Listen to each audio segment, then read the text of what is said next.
All right, and welcome back to the Paisan Sports podcast. Dante DePlasto joined as always, now with the new backdrop, Zach Deal. Yes, sir. Coming What to a is new area today, so what is this? What are you down the shore? That looks like a yeah, very I am on shore the shore. themed. Yeah, a little shore theme. Yeah, the Your realtor decor sense was behind kicking you. in there. You're seeing, you're catching the vibes from the Shore room. houses always have a certain vibe. You can identify it from the inside. I actually showed a house recently that wasn't down the shore. It was in mm, maybe like Newfield, I think, and maybe not Newfield. It might have been Paulsboro. I think it was the one I showed in Paulsboro that had a big time shore vibe to the inside. Which, like, for me, if I was a buyer. I mean, like, obviously, you don't buy the house with all that decor and everything and all that furniture, but like that is something that would sucker me in. I like a good shore house vibe.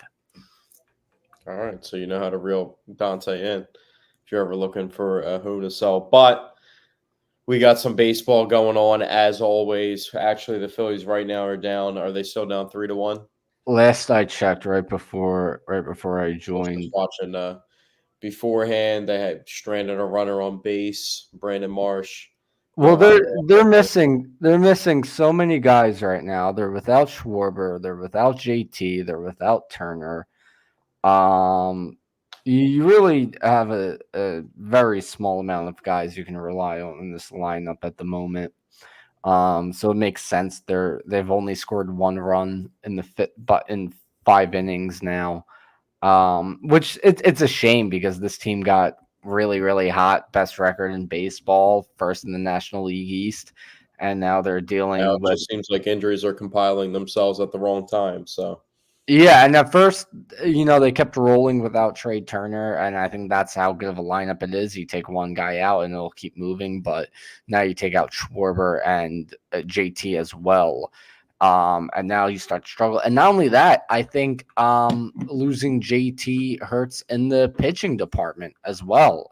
I mean, JT, similar to Carlos Ruiz, is phenomenal at calling pitches behind the plate, and without that, then now the pitching starts to struggle. I don't know if that was a huge component in Zach Wheeler's bad outing yesterday. I mean, he just looked like his command was completely off. But I do wonder how much not having JT behind the plate is hurting the pitching. well, I felt like we also just came really accustomed to like ridiculous performances with our pitchers not giving up like any runs for so long. Felt like a 2 to 3 to 4 week stretch where like at most our pitchers were allowing like 2 earned runs. So I think now that's kind of quieting down a little bit. We do have some position players that are injured, like Schwarber, and they're missing mismatching the top of the lineup up. They got Whit Merrifield batting leadoff now, and they're kind of just interchanging everybody around that besides Bryce being at third. So Castellanos is heating up a little bit. So that's always a good sign with some of the injuries that they're facing. But yeah, they're diving onto the bench right now, and they're trying to get production from guys that normally aren't out there playing every single day. So, Yeah, and I'm checking Twitter right now to see, a timetable on these injuries. It well, Trey sounds Turner originally was 6 weeks, and then they were thinking about putting him on the 60-day injured list. So, well outside of Trey Turner, because I mean he's going to be out for a while, you know that. yeah, But in he's going terms to miss of substantial time. in terms of JT and Schwarbs, it sounds like the Phillies are confident they might be able to return for the homestand that starts on Wednesday. Yeah, yeah, that's right. They're doing that weird thing they used to do in interleague series where they play the first two games in one ballpark and the other two games in another ballpark. They play in New York today and tomorrow. And then they come home to finish the series against New York on Wednesday and Thursday. They said they're taking each guy's day by day. They might be able to return for the homestand, I think. They shouldn't be out too long. Hopefully, this offense gets right back after it once they come back. But right now, it looks like they need them definitely in this game. I mean, yesterday they scored 6 runs. However, they couldn't find a way to score in the 10th, which, I mean, for a while with this team, it's felt like once they get into the 10th inning of extras with the ghost runner, I mean, them scoring runs is inevitable. But they did Yeah, fail. yesterday was absolutely agonizing the way that they lost. They were actually the last leg of my parlay, and they completely screwed me over. Mm. And they had the bases loaded, and they couldn't come through with a run. Yeah, yeah, it was not pretty. So, yeah, now they're down 3-1 right now. So the offense definitely does look like it's struggling a bit despite scoring 6 runs And yesterday. thinking about how we were talking about before on previous podcasts about how they could upgrade their roster. I know Garrett Stubbs is a really good locker room guy, but that might be a position that they could use He's to upgrade. Because he's if he's JT what does he misses, do? yeah, because if JT misses any time, I mean, he's not good. He's fast. He laid down a really good bunt to get the first run in tonight, but outside of that, I mean, he's not a good hitter, and he's not the greatest defensive No. catcher by any I, means. that's all he brings to the table is vibes, which is like it's cool and all. And I think like when JT's healthy, it's like, okay, I'll sacrifice Yeah. having a crappy catcher start once every week or so, in turn for keeping the chemistry up amongst the team, because that is very important. But yeah, you're absolutely right. If JT were to miss significant time, you have to go out and get somebody better than Garrett Stubbs. He's not a guy you can start Because like multiple games at a tonight, I time. like you realize that they're down 1-0, and then they get a guy on base like Brandon Marsh, the runner that I was talking about. They stranded about like 5 minutes ago, and the guys that are coming up to hit him in are Johan Rojas and Garrett Stubbs. Which with 2 outs, you just Not know ideal. how that's going to go over. You know what I mean? Not ideal, but you know what? Johan, he hasn't been hitting bad lately. He's hit 2 home runs Yeah, he's as of swinging for more late. power, which every so often, if he hits a home run, that's definitely a cherry on top to everything that they do. And he's batting average isn't bad, and the defense that he provides, but also he's had some hiccups in the outfield as well recently too. With You some know defensive who has plays. been phenomenal in the outfield, and we first talked about this during the 2022 postseason run, and then after that, we were kind of like, no, he's actually a pretty good defender, and now it's like, holy shit, this guy can defend. All of a sudden, he has really developed into a great outfielder, and that's Nick Castellanos. His I've been defense. talking about Nick I Castellanos know even when he was we on the have been batting talking slump. about His this, but defense like has been upgraded, and he's playing a lot lately, better he's than really earlier lately in he's the really season. proven So it. I mean, he's looked got the terrific out sliding there in the catches right on his field. resume. He's been making catches over his head, um, jumping for balls athletically. Yeah, he's definitely done his thing out there in outfield. And like, I'm not going to say he's an above average defender, but he definitely holds his own out there. And it, like, I wouldn't say he's a bad defender. I wouldn't say yeah, that at and all. for a guy that's bounced around with so many defensive positions in his career, it's fun. It seems like he's getting something to stick, and that's his position. So. Yeah, and the one thing I want to talk about, because I was thinking about this the other day with the loss of Reese Hoskins, because he's hitting well. He's got 9 home runs this season. Um, is Since losing Reese, how much the defense has been upgraded, right? Because now you get Bryce Harper at first base. It was a big upgrade defensively over Reese Hoskins. You've moved Kyle Schwarber to DH, so he's no longer a defensive liability in the outfield. You have Nick Castellanos, who's playing excellent defense and right. You have, of course, Johan Rojas in center. And then you're able to slide Brandon Marsh over to left.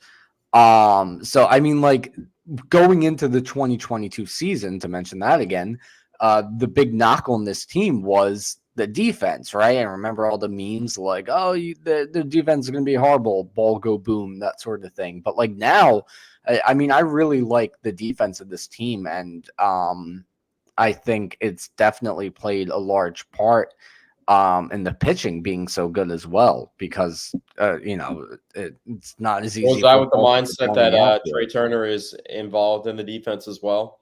because he's somebody that has had his fair share of incidents inside the infield when he's I mean, also I'm for a more player of his referring caliber. to how much better defensively the outfield has gotten, and then with the addition of how much better defensively first base has gotten.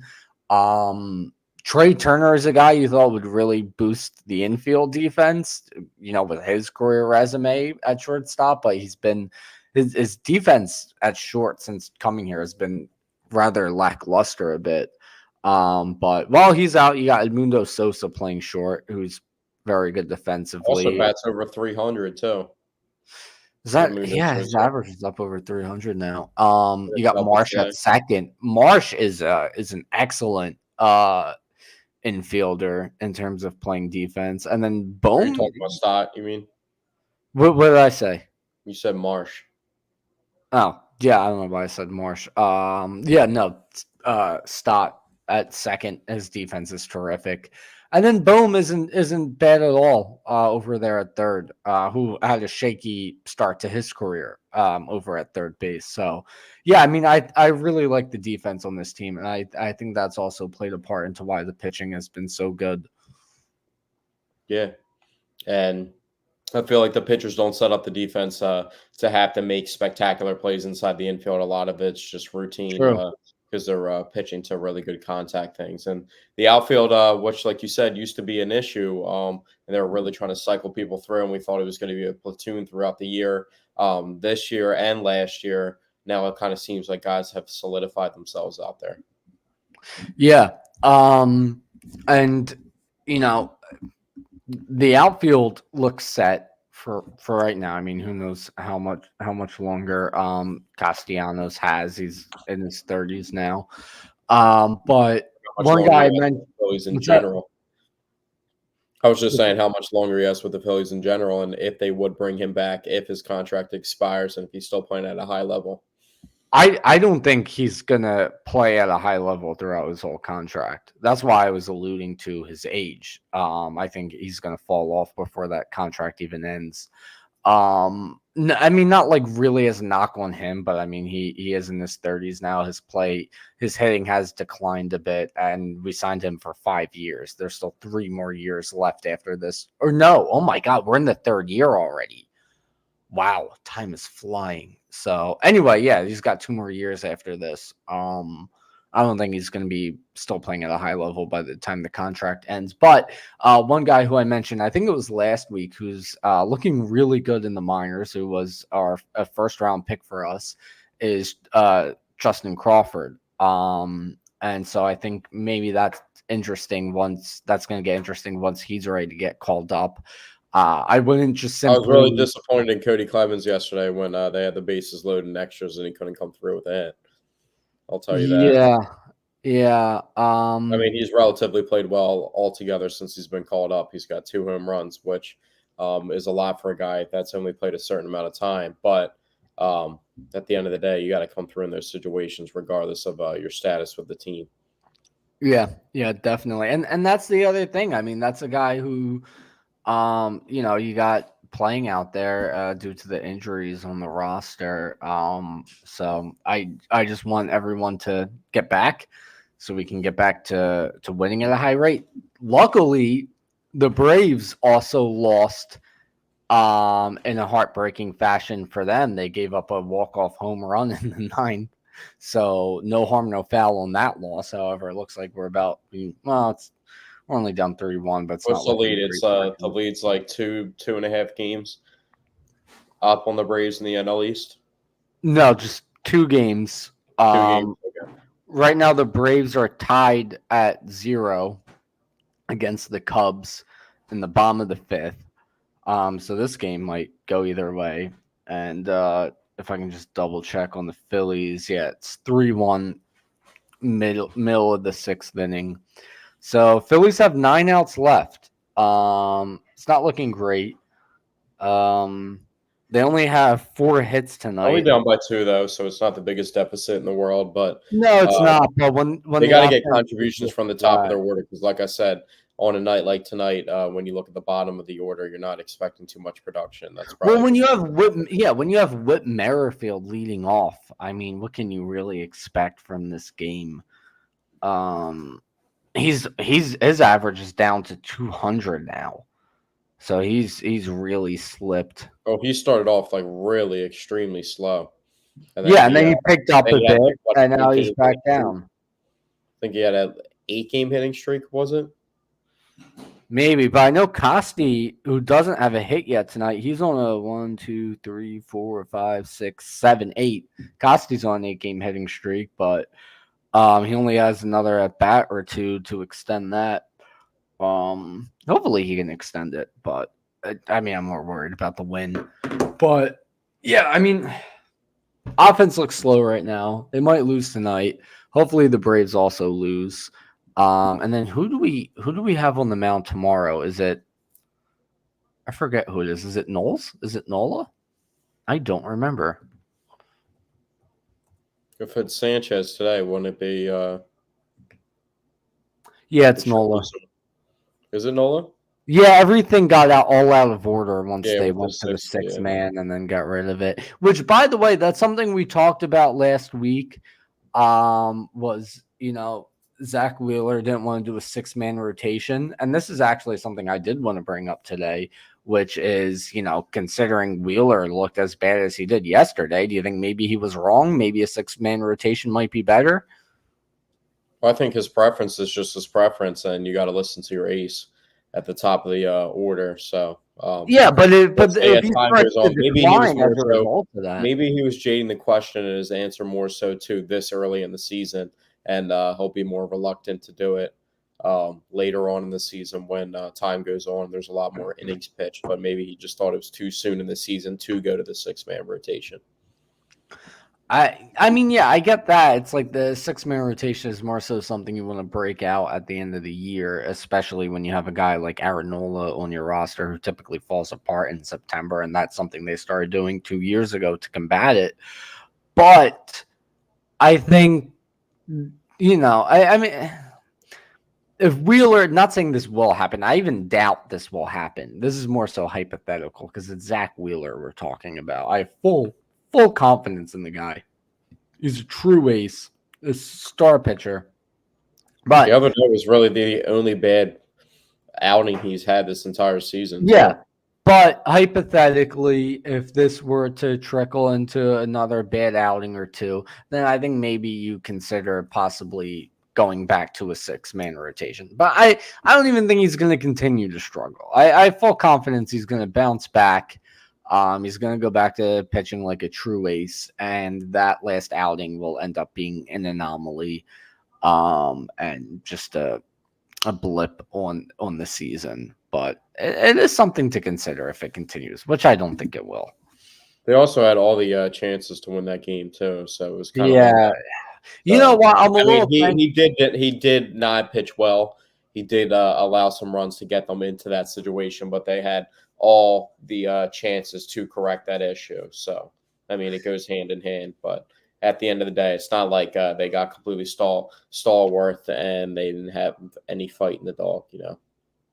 Yeah, I mean, I'm kind of glad. I was very busy with Mother's Day yesterday and missed a very good chunk of the game, because from what I've seen from how the rest of the game played out, it did seem a little painful. So I am thankful for that. But one thing I also wanted to talk about, and this is something we brought up last week, how just every Taiwan Walker start results in a W. I think this maybe should be something we keep track of each week.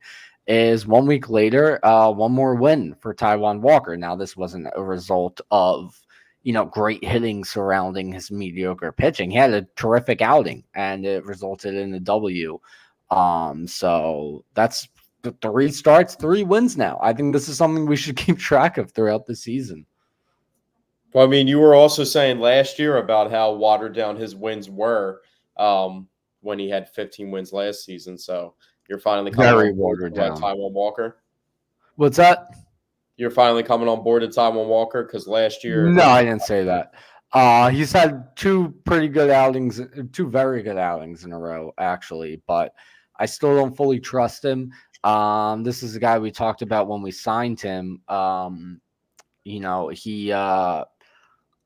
he when he was in New York, he would start the season very, very well and then pitch horrible towards the end of the season. I think So like when he signed, they still didn't know what they had in Ranger though. that's true. And actually, that brings me to the other guy I wanted to bring up because although Taiwan Walker, speaking of wins and loss records, although Taiwan Walker has a quick 3 wins to his season, now, granted, he came into the season late. What's crazy to me is Ranger Suarez is off to a very fast 7 wins this season, which in I mean, what are we in mid-May? It's May Good. 13th, and he has Yeah. 7 wins on the season. I mean, if he can keep pitching lights out and he can keep getting good You run want to talk support, about being spoiled by somebody? I like every time I see Ranger pitching, I'm expecting at most 2 runs to be allowed. yeah, it's been that kind of season so far, and I'm really intrigued to see how many wins he can finish the season at if he's at 7 already. If I can try and figure out what he's on pace for real fast. And So, he's like, it's not even like he's had the greatest matchups too, because what was it, the Padres series that he broke the hitless or the runless inning streak with a mhm. solo home run that he allowed. But the Padres are like a predominantly right-handed batting team. You know what I mean? So like some of these matchups that he's getting aren't even favorable in his position. He's just out there just balling. Yeah. So, okay. So if I can do some quick math here, right? He's had 8 starts, 7 wins. Okay. So think about what he's on pace for. Let's say he has 30 starts on the season, right? Um, 8, 16, 24. That's three less wins. Okay. Let's say he only doesn't get a win in 4 of his starts for 30 starts. That's basically what he's on pace for. That would mean he's on pace for about 26 wins this season. Not saying he'll get that, but we're talking about pace here. I would be like astounded to see him finish with 20. Like 20 is such a high number, and it's certainly I with would the easily put him in the Cy Young race. Easily that oh, number in itself. absolutely. I mean, Easily. if he can stay just to like be realistic, because obviously he's not going to be able to keep up a 1.5 ERA throughout the season. But if he can stay sub 2.5 and hover around 20 wins, that is certainly a Cy Young candidate. And 20 wins is just so impressive. I would love to see it, let alone 25. 25 feels very I mean, unrealistic. 25, just like you might, It's you might be unrealistic. He's madness. That technically might on be pace for it. madness, Cy Young odds right there if he Yeah. gets 25. Yeah, if you get 25 wins, that should be, you know what, since like the MLB has the rule if you get 3,000 career hits you're automatically in the Hall of Fame. 25 wins in the season should just get you an automatic Cy Young. 25 wins as the third pitcher in the rotation, too. Not That's even a like good he's point. the ace of the rotation, third pitcher in the rotation. But Yeah. like I said before, I trust Ranger more than I trust Aaron Nola. Oh, absolutely. I don't even think it's a question. I think Aranola, I I think the mean, Aaron Nola situation is more so seniority of being on the roster. mhm. Probably the longest tenured Philly on the roster of anybody at this point, right? Yeah, he certainly is. He's been around. When did he get called up? Like 2014, Yeah, something way like back in the that. day, in the Yeah, dungeon days I when mean, they I were think horrible. outside of him, is Harper the second? No, Sir Anthony. I think has been here. Has been here Slightly longer than longer than Harper. Harper, I believe. But I think third would be Harper. I don't think, That's which also is somebody that's crazy. struggling right now is Sir Anthony Dominguez. Oh my! I hate to see it because when he first started in the majors, I was a huge fan of Sir Anthony Dominguez. His stuff looked phenomenal. When he got hurt, I was a little devastated, especially when it took him as long as it did to come back. And it's a shame that he's not returned to that pitcher we saw long ago before the injury because he was really lights out of the bullpen, and it's kind of a shame to see. And And it feels like we start to trust somebody out of the bullpen, and then just something happens to them, and then it just resets, and we don't know who to trust again. Yeah, I can kind of agree with that. I think I would say for like Because the he had like a really majority. good stretch during the 2022 playoffs stint with Jose Alvarado, and then it felt like those were the two locked-in guys we try to add to the bullpen, and then we had other guys in the bullpen messing things up when we were adding to it. And it just seems like we couldn't stack together guys that were just consistent enough for us to really rely on. One thing I said on this podcast a week ago, which I stand by a week later, is the only two guys out of this bullpen that I trust are Alvarado and Kirkering. Maybe Hoffman now. I think I trust Hoffman a little more. I still don't trust Gregory Soto. I still don't trust Sir Anthony Yeah, Dominguez. it sucks. I was really hype on the Gregory Soto signing, like we talked about before, but Yeah. he hasn't done anything to get me. And it always seems like he gets like two guys on to start like anytime he gets out Yeah. there. It starts to get sketchy. And sometimes he battles his way out of it, but it just seems like almost every time that he goes out there, it's never just smooth sailing, even in blowout wins. I'll tell you another guy I really don't trust, and that is Matt Strom. I do not trust that man either.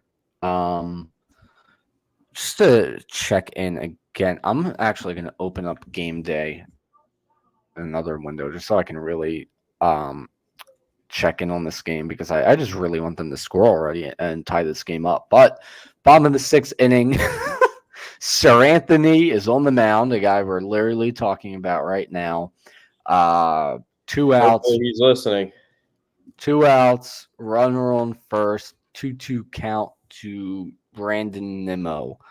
So I'll keep checking back over at this. If Sir Anthony can get out of this appearance out of the pen without giving up a run, I think that would be good for him. Sometimes one good appearance can bring up your confidence and it can lead to more good appearances out of the bullpen. But there's a full count now with two outs, so we'll check back on We that. need the most from a bullpen right now too, because if we are going to hold on to leads without all the position players that we normally have at our disposal, then we're going to have to hold on to leads, and especially when we get them. So Yeah, that's something we've also talked about on this bullpen. On this podcast is that the bullpen hasn't really had to do a whole lot so far this year. I mean, it's typically been maybe Alvarado has to come out and maybe you need a guy in the eighth and ninth inning to close out a tight game, or you yeah, just for bring starters, are out probably the going to win back six end or seven guys consistently. or you just bring out the back end guys for the final few innings just to hold on to a large lead. I mean, the bullpen hasn't really had to do too much, but I think now with some guys being out, I think for this week certainly the bullpen is definitely going to have to step it up more, and I think we're going to see we're really going to see who we can trust and who we can't trust.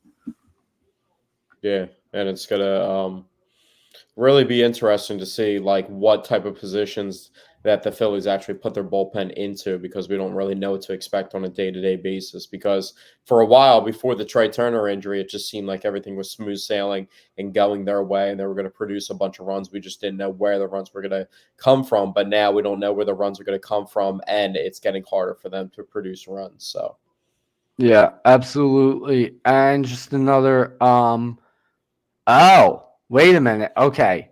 I stand corrected.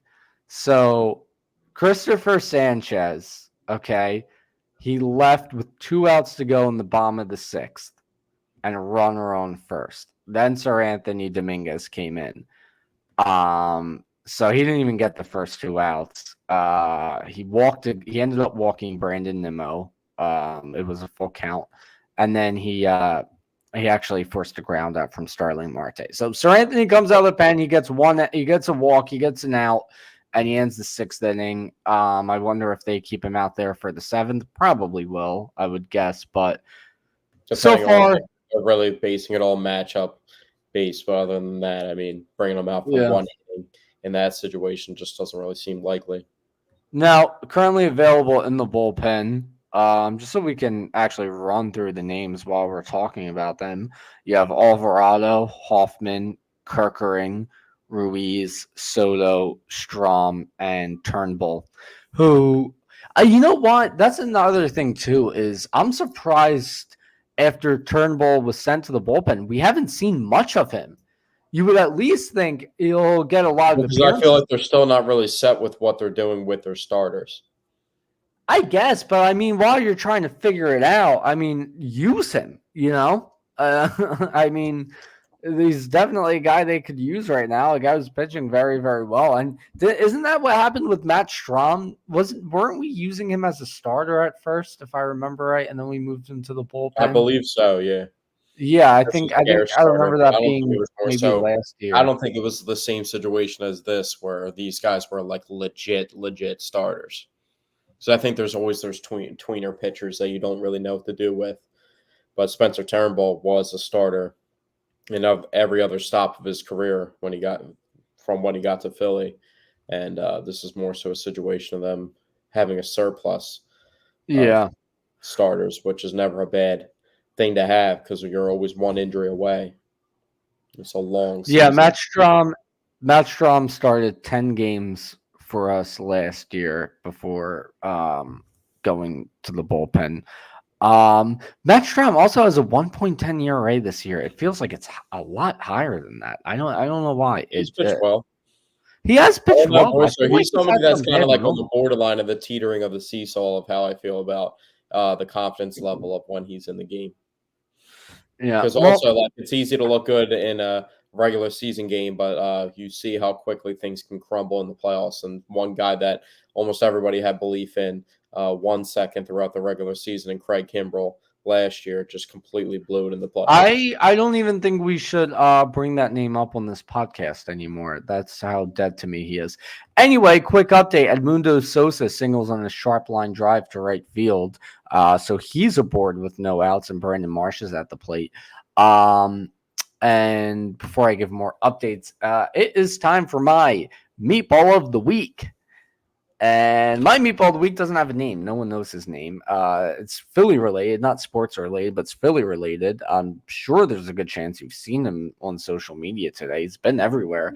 But a man went onto a SEPTA bus in Philly and anchored a hammock on the bus. He set up a full hammock. He kind of clipped it to the railings and cocooned himself inside of it. Just his head was poking out. The SEPTA bus driver told him to get down and to take the hammock down, but the man raised a great point. Where's the sign that says no hammocks?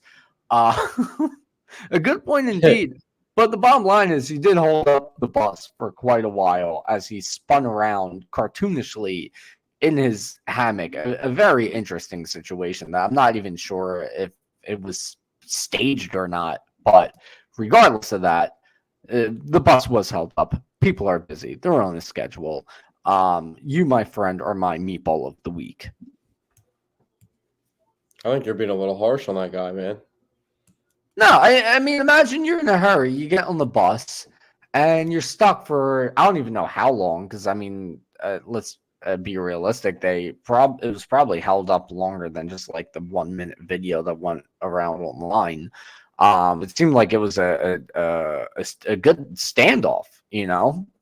So I'm wondering how Well, long you he even really said it did hold yourself. up Like, everyone's where's the day no for. hammock sign? But yes. So here's the way I look at it. Right now, there is no hammock sign. Right. So you could make the argument the bus driver should just get back to driving the bus and move on. You can't really do anything about it.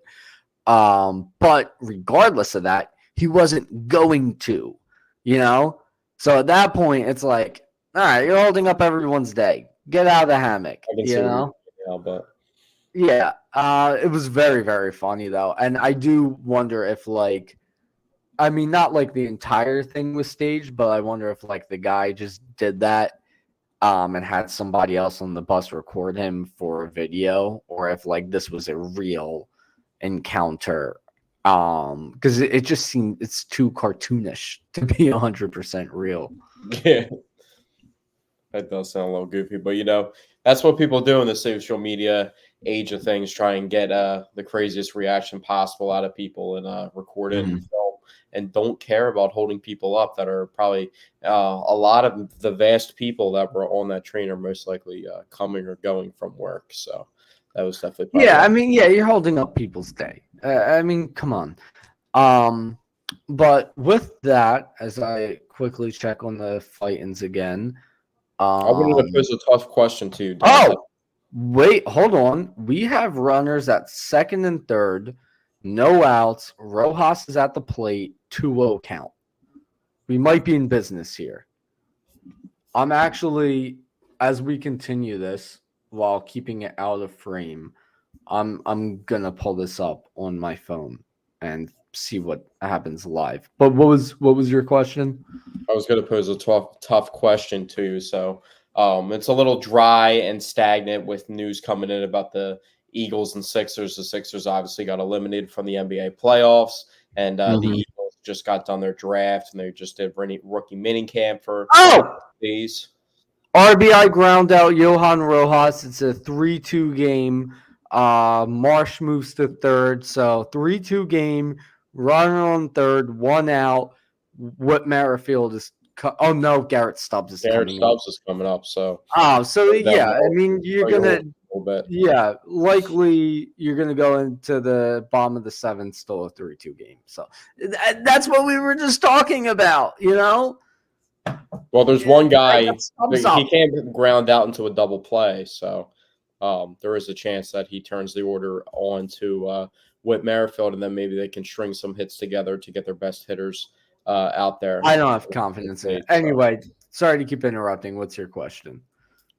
Um, so my question is, would you rather have Joel Embiid as the center of your Philadelphia 76ers or have Jalen Hurts as the quarterback of your Philadelphia Eagles? If I had to pick one, Yeah, if you had to pick one. hmm. Um. Now let me ask this: in this hypothetical, if you get rid of one, does the current backup become the new player at that position, or do they go out in free agency and get a Well, I trustworthy mean, you guy? could think of it in the way as like if you picked either Jalen Hurts or Joel Embiid, depending on their contracts, then that money would be freed up, and then you could go out and make Hmm. another move. But you would more so have to think about it realistically of what that move could be. It's not like you would just plop So, Nikola Jokic on to the well, six. yeah, no, I meant something, in the realistic realm of things, but I guess then you could look at the question as, would you rather have no Jalen Hurts with Kenny Pickett at quarterback and more money to spend in Or the Paul Reed upcoming as your years, starting center. Imagine that's like or process era Sixers right there. If you had Paul Reed as your starting center. yeah, or Paul Reed. But realistically, I mean, I think they know Paul Reed isn't the starting center, so they would go out in free agency and get somebody who can play the center position. That's a tough one. That is a tough one. It is a tough one. I was thinking about it this week. I was thinking about, like I said, since it's real stagnant and dry with the Sixers being eliminated and the Eagles just have drafted and not too much going on. So I was thinking about what like Philadelphia sports question specifically I could ask you, and I was thinking that would actually be a tough one because if you think about it this way, I'm not trying to sway you either way into picking one or the other, but Jalen Hurts has gotten you to a Super Bowl, but Joel Embiid has been an MVP, and I think Joel Embiid's a better player at his sport than Jalen Hurts is. Jalen Hurts Well, is at his because sport. what makes this question really tough to me, right, is typically you would look at it and say, well, the quarterback is the most important position in football, right? You can't get rid of the Yeah, quarterback. That's a no-brainer. But then you look at how poorly as Garrett Stubbs. Nope, he's out. Okay. Runner still on third. 2 outs now. By the way, real quick, side note, Garrett Stubbs looks like the guy from American Pie, all grown up. You know what I'm talking about? I haven't seen American Pie, and I don't even know how long. So Well, you anybody watching jog who's my seen memory a little American bit. Pie, The one guy whose girlfriend wouldn't put out, because I don't remember the character's name. He was dating the blonde who ended up oh no, that was not the same one who went to Orange is the New Black, I don't think. Anyhow, did an American Pie reunion about 10 years ago. The guy looked a lot older, obviously. And that is what Garrett Stubbs looks like today. Random side note. Anyhow, we've seen how bad the Sixers have played without Embiid. So it's kind of like a similar situation with Merrifield grounds out. I called it still 3-2 heading into the bottom of the seventh. I knew that was going to happen as soon as Garrett Stubbs came up to the plate because I don't trust what Merrifield to get hit with 2 outs. That's such a shame. That's such a shame. Second and third, no outs, and you only get 1 run out. At least you got 1. It could have been worse, but I keep getting stuck by the Phillies. Maybe I shouldn't have the game up right now. All right. That whole block was over, so I'm turning it off. But yeah, I mean, it's a similar situation with the Sixers as if you were getting rid of your quarterback, because the Sixers are just off without Embiid. You can trust maybe, Tyrese can develop into a big enough of a star. Not to say he isn't a star, he's certainly a star player, but he's not the kind of star that can absolutely carry a team. So you just maybe he eventually develops into that. But if you also can't look at it as well, now they have more money because Joel Embiid's gone, and they can use that to fill up the roster with other guys. This free agent period sucks, and they already have 60 million that you're wondering how the hell they're going to spend it because it is a sucky free agent period. It's tough. I think the question becomes which team would you rather see succeed? Because no matter what Yeah, you that's why do, I asked a tough question because I think, yeah. so, like on the surface, if you look at it just simplistically, like I said, Joel Embiid is a better basketball player than Jalen Hurts is a football player, but the Eagles have made it to a Super Bowl with Jalen Hurts as the quarterback, and they haven't gotten that far with Joel Embiid. So how much does it actually change if Joel Embiid's not on the roster? But then again, what you've seen from the Sixers. Like we're not talking a team that's probably even sniffing the playoffs if he's not on the roster. I think the one other way you can look at it is, let's say Joel Embiid falls off the face of the earth, right? Now you're going into next season with no Embiid. You're also going into next season with a lot of money in the offseason. You could take the strategy of tank for a year, right? Get a good draft pick, and then spend in free agency the next year, when hopefully it's a better free agent class. It's going to be a better draft class than this year. This year's draft class is awful. Bad draft class, bad free agent class. So you could tank for a year and then really re-up the next year, and then there's some hope there. But finding another franchise quarterback is not as easy as finding a star player in the NBA. Not nearly as easy. Yeah. I think I'd rather keep Hurts. I think I'd rather keep Hurts. It's a very tough question, but with all things considered, with tanking for a year being a good option, and then reing up the next year, and the fact that it's You could very also difficult look at it to find a too, since franchise you already made QB. your declaration that you go with Hurts. You could look at it like the Eagles roster is pretty talented, even if you take away Jalen Hurts from the equation. But But you um, still need the quarterback, you know? you always need the quarterback. Yeah, If you can if get the Super Bowl question without was the quarterback. AJ Brown or Joel Embiid, it'd be a different story. And I think those guys are. I mean, not to say Yeah, AJ. because another way you could look at it is like there's 5 players out there on a basketball court. There's 11 out there in football. So only being 5 players out there on a court, you would assume that that player would have more of an impact on the game than 11 guys that are out there, depending on position. You know what? Maybe look at it like this then, right? Would you rather have Tyrese Maxey, or now just to level the playing field since the NFL has more players, Tyrese Maxey or AJ Brown and Dallas Goddard? AJ If Brown and Dallas Goddard. you would rather have them, or you would rather get rid of them? I'd rather have them. Hmm. Because I like Tyrese Maxey. I think he's good. AJ Brown's almost considered the best wide receiver in the entire NFL. That's why I'm even more so He's happy that he got considered that. he's considered top 5. He's almost considered top 3. Certainly not 1. Let's not say On his hot sheet, yeah, I'm not saying he is, but he's in the conversation. If He's you're a he's top in the 3, top. top He's in 5. the top 5. He's definitely in the top 5, and you can make the argument for top 3. Definitely, yeah. He is an elite wide receiver. Um, but yeah. I mean that's mainly all we have to talk about today. Nothing really going on with the Sixers. Nothing going on with the Eagles. Who cares about the We'll definitely have some Flyers? updates when um, those two teams have more substantial news going on.